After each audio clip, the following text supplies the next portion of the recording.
Righto, in this video I'm going to give you a demonstration on how to place train Teddy. So what it will look like is we're going to be layering pressure over this behaviour straight away because there's no real need to use lures, and also Ted's food drive is not the best, so using a lure is probably not going to be super successful. But what we want to do is, with place training, we have an object that is out of context to the rest of the environment, right? So it could be a bath mat, it could be a dog bed, it could be a raised bed, it could be a piece of cut turf, whatever, right? But essentially it just needs to be contextually different so the dog knows the differentiation. What we're going to do is use the word place, okay?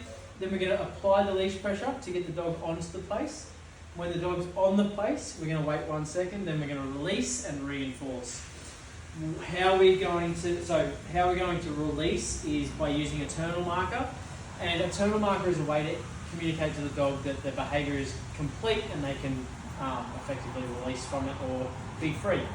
Funnily enough, our word is free, so that's what we're going to be using. I'm going to give you guys a demonstration now. Very simple stuff, easy to practice at home. And I've got her fishy bits here. Hopefully she's got some desire to eat them. Otherwise it's hard to reinforce other than through praise and pats, but I'll reinforce the best way that I can. Okay? So what we want to do, Ted, place. Free! Oh, good job. She likes those fish wings, hey? Teddy, place. Good job. Oh, good job. Oh, she's a superstar. Teddy, place.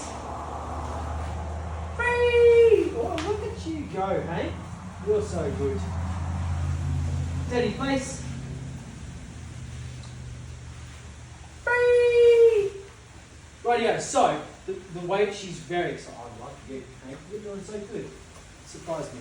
So what we want to do is we're using the leash pressure to start off with, but we also want to be mindful that, see how she's obviously got a desire to do it, right? So what we want to be mindful of is that we're using the word place and then applying the leash pressure to get her onto the bed, so that she will hopefully establish the understanding that to avoid that leash pressure, if she goes onto the place, it won't come on, okay? Let's go. So because I didn't ask her to hop on there then, I didn't release and reinforce the way that I normally would. Right, place. Free!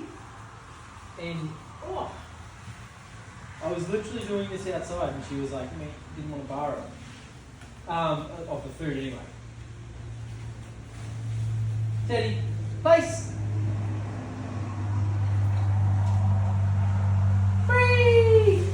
See there, by removing my movement from that, we're getting her to concentrate more on the command, but also that lead pressure. Teddy, place. Free. Good job.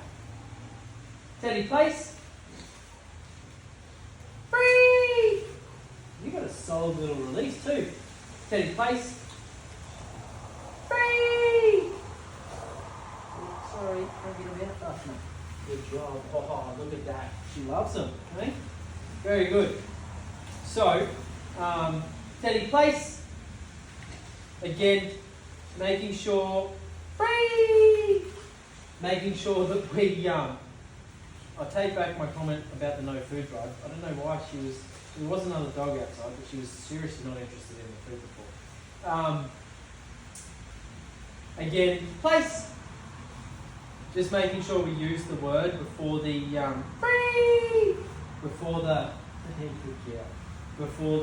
pressure comes on. Very good. I reckon give that a crack. If you can do it every day, that's fantastic. If not every second day, it only takes 2 or 3 minutes. If you can use some of her food, like some of her actual daily rations of food, and not reinforcement, or not not these fish wings, like they're delicious, I'm sure, but we want the dog to just work for her food, okay? Teddy, place.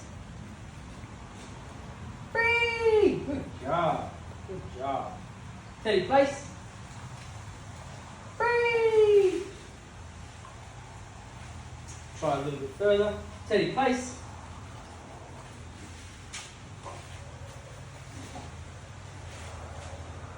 Up. Free. Good job. Rightio, so you see in that last rep as well, when she did, like, when I commanded her, she sort of flip-flopped a couple of times, but then when she sort of settled and then she broke, I used an up with that leash pressure to put her back on. That is definitely something you guys can start to incorporate down the road, or like through your training, obviously. If you do ask her to go to place and then you're trying to like build duration, I guess. But even if you ask her to go to place and you know she does break, you can use that up and leash pressure to put her back on, and then release her and reinforce. Okay, fantastic. She's a little superstar. Her loosely walking's coming along pretty well. Might not have a chance to film that today. I'll try and do some shortly, but the weather is horrendous. So very good. Keep that place training up again once or twice. At least once a day, ideally, or every second day at minimum. And yeah, it's only like a 3 to 5 or 2 to 3 minute, repetition length of training session. So it's not a huge time commitment. But once we've got this place command established, we're going to start using this to start combating that over-arousal around the front door, the over-arousal just in general. We can send her to place when the kids are running around, etc., etc. So, yeah, keep that up. She's a little superstar. Good girl.